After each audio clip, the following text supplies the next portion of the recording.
So you can see on the bench today we have a pile of three nasty looking radios. All three of these came as a lot. The 138 XLR came with a mounting bracket, which is nice because they use the older style. Well, I tell you what, I had a truck driver. As the camera floats away, the older style wide brackets. So, as you can hear there, it does work. It transmits. All three of them came with microphones. The microphone, this radio works and the mic works. This radio works and the mic works. This radio works and the mic did not work. That's actually this one sitting over here.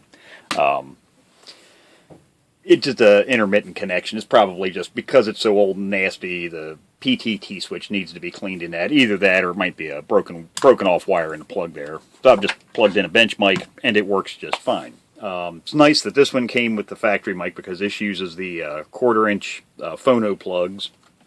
So, and it's the original factory Cobra microphone. You can see there's the original plug end on it, and this one works just fine. And the top rate or realistic Radio Shack one comes with its original mic.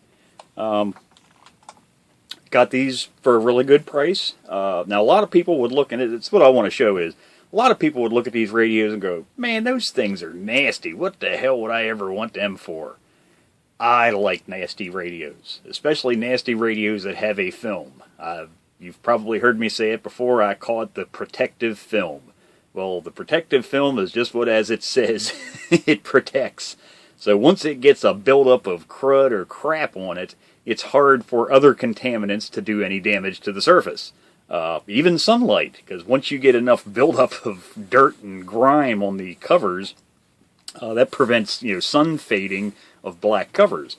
So I've learned my lesson over the years. Don't be afraid of a little bit of dirt. A lot of times a little bit of dirt can get you one hell of a good deal. And like I say, here's a perfect example. Here's two sideband radios. One of them's 40 channel, one's 23 channel, and an AM only radio. Now all three of these are Unidens. Both the Cobras, of course, use Uniden circuit boards, and this Realistic as well also uses a Uniden circuit board. So this one is a really nice radio. I don't mean condition-wise, especially haven't cleaned it up yet. I mean what's actually housed inside. It uses a UPD 858 PLL chassis, extremely popular chassis, same as the 139s, and God, I could probably safely say, I don't know if I'd go to say dozens, but well over a dozen other radios use this platform, the chassis that's in this. Like I say, just a really, really popular UPD 858 chassis, and works really well. Has really nice big crystal filter, really, really good ears. It hears really well. It's really good at cutting out adjacent channel splatter. One of my more favorite chassis. Now, a lot of people would look at this radio. It's 23 channel. Now, this one does have one issue. The channel dial is broken, as you can see there. Most of it's broken away. That's no biggie. I've got piles of radios, old 23 channel radios. That's a standard dial and knob from Cobras. I've got those. I probably do have dozens of, so I can put a replacement knob on that. And this one, so the only thing they really need is to have electrolytic capacitors changed in all three of them, have a transceiver alignment done and cleaned up. But like I say, don't be afraid of the dirt. This is a good example. This bottom one, I've cleaned one thing. That's this one little corner right here. Because you're looking at this cover going, oh my God, oh, it's nasty. It's horrible looking, pitted chrome, whatnot. Well, like I say, I just took really quick, went over that with a little bit of glass cleaner and really just one quick pad, about like that, about 4 times back and forth with a little bit of metal polish, and it got it that clean. I know I can clean that up even better. The faceplate, hell, it's not even that dirty really. There's no scratches, no dents, no dings, no finger wear on any of the silk screening. Actually, the same goes for this radio as well. Now, this faceplate is dirty, but I can see it's not oxidized. It's not that it's pitted. It's not scratched up. So this one should clean up, just as good as this one down here. This one up here, like I say, they just need a little bit of TLC. They've been stashed away probably in a garage or a barn or an outbuilding for a few decades. And neglected and forgotten. They were found and sold in an estate sale, So 3 really nice radios, and they'll be nice. And now a lot of people look at this and say, yeah, but it's 23 channel. What good's a 23 channel radio? Well, it's crystal synthesized. So if there are if you want to use, a lot of people would buy this bottom radio, and it is a popular for people in the know. 148 GTLs. There, everybody. Oh, I got to have a 148 GTL. I kind of almost like the 138 XLRs a little bit better. I think they're just a little bit better receivers, and it'll be a little bit quieter. They have a lower noise floor. Like I said, I like the 138 XLR platform a little bit better than what's used in the 148s. That's personal preference. But a lot of people would look at this radio and say, yeah, but it's 23 channel. I want to use sideband, like in the case of this radio. Most people, if you're going to be talking sideband, it's probably going to be lower sideband, somewhere between 36 and 40. Or if you're into extra channels, yeah, have at it. But I just use the standard channels. I don't need radios with extra channels. So, honestly, if I'm going to use a radio on sideband, it's going to be 36 to 40. This radio can do that. It doesn't do it right now, but it can easily be made to do that because it's crystal synthesized. It's literally just as simple as pop the cover off, pull out a crystal, do the math, figure out which crystal you need, and usually I can just dig one out. I've got so many thousands of used crystals, I can usually cough up a crystal, but even if I can't, it's just a matter of, picking up the phone, calling ICM, and ordering a custom-cut crystal. And I stick a crystal in it, and now this is an excellent radio. And this is an excellent radio. Like this radio down here. Now, granted, it's a completely different platform. You can even see the radios. If I line up the left-hand side, it's not as wide. But this uses a good crystal filter, has really good receive in it. They're really good radios. Before 40 channel came around, just the plain 138s were very popular chassis because they were good radios. So, what I could do is, if I know I'm not going to use a bank of channels, say 1 through, I'd have to look up the crystal mixing scheme, but either 4 or 5 channels, however many channels are mixed with, say, that crystal that supports those first couple channels, I could just pull that crystal out, pop in my new crystal, and now, let's say channel 6 through 23 are the standard, are correct on the channel dial, but channel 1, 2, 3, and 4 might be channel 36, 37, 38, 39, and channel 5, maybe channel 40. But, so it's very simple to get the channel, to get up into where the sideband action is happening nowadays in an old radio, because, like I say, they're crystal synthesized. Now, if it's one of the later, not this one, but if there are mobile radios and base stations actually made that were 23 channel that were not crystal synthesized. They used a PLL chip. And it was right around the transition area between 23 to 40 channel that they started switching from using crystal synthesis over to using a PLL synthesizer.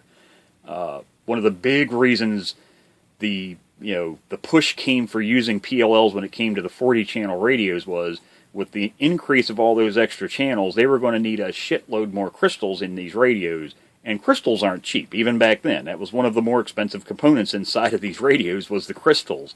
So by switching over to a PLL synthesizer, in the case of this radio, there's 1, 2, 3, 4, 5, 6.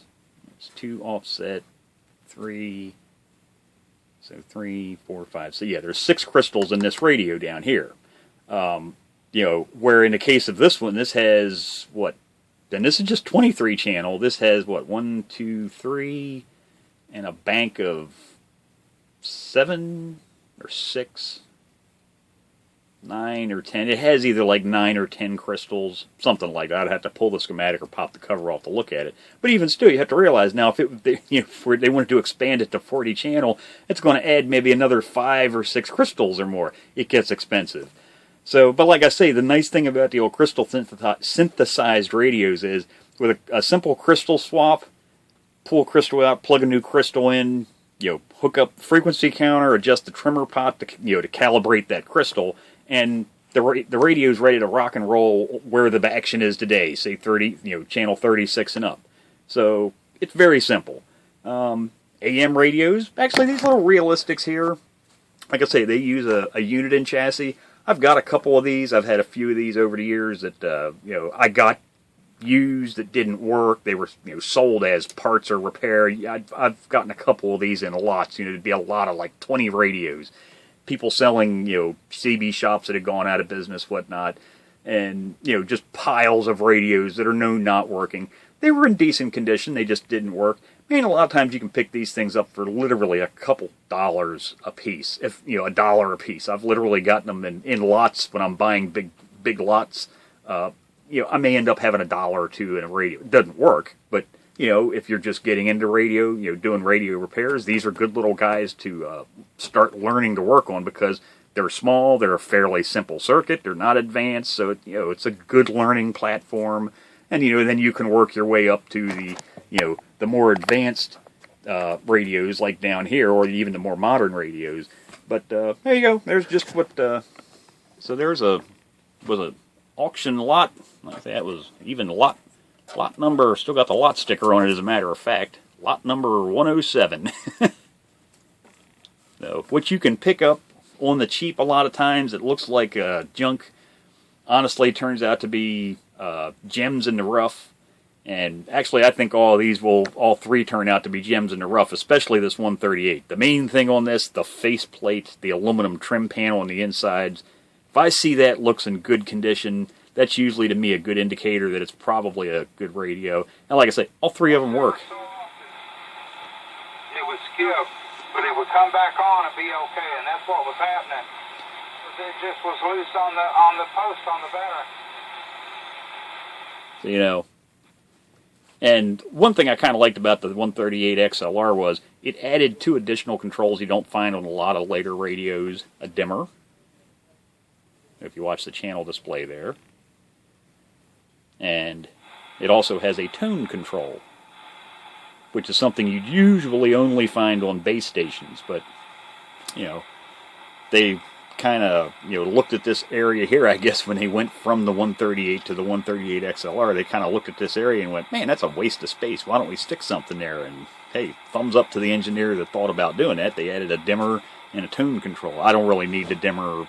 It's not bright. It's not like it's blindingly bright, even at night in a dark vehicle. But the tone control, here, we can try it now. 42. 38 to start, but we don't hang there too long. It's Interstate 38, we call it. But have a great day out that way. We're starting to get some cooler weather. But I don't know if you noticed, one thing I like about the tone control is that actually kind of acts as a noise blanker or noise filter. What they do is start to block out the higher frequencies as you rotate this clockwise. Well, that's where most of your static noise is. It's a higher pitch noise, so you listen here.